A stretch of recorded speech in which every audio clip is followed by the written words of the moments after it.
10 ரூபாய்னா யார் பேர் வருது ஞாபகம்? நல்லா சத்தமா சொல்லுங்க.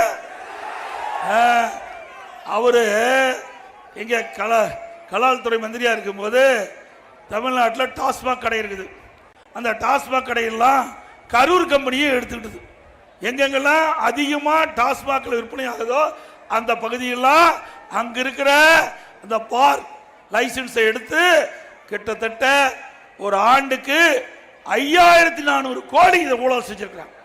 ஒரு பாட்டிலுக்கு 10 ரூபாய்னா ஒரு நாளைக்கு 1.5 கோடி பாட்டில் விற்குது.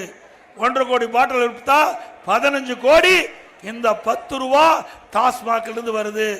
அப்படின்னா மாசத்துக்கு 450, வருஷத்துக்கு 5400 கோடி இந்த டாஸ்மாக் சம்பாதிச்சு. அப்படின்னா இத்தனை கிட்டத்தட்ட 4 வருஷத்துல எவ்வளவு கோடி சம்பாதிச்சிருக்கான்னு பாருங்க. அதோட வேடிக்கை என்னன்னா, எதிர்கட்சிகள்லாம் சொல்லல, பொதுமக்கள் சொல்லல, திமுக அமைச்சரவையில் இருந்த ஒரு அமைச்சர் திரு சபரீசன் அவர்களும் திரு உதயநிதி அவர்களும் 30,000 கோடியை கையில் வைத்துக் கொண்டு என்ன செய்வது என்று திணறிக் கொண்டிருப்பதாக வலைதள செய்தி. யார் சொன்னது? திமுக அமைச்சர் ஒருத்தர். அப்படின்னா 30,000 கோடி ஊழல் செஞ்சான்னு ஒத்துக்கிறாங்களா?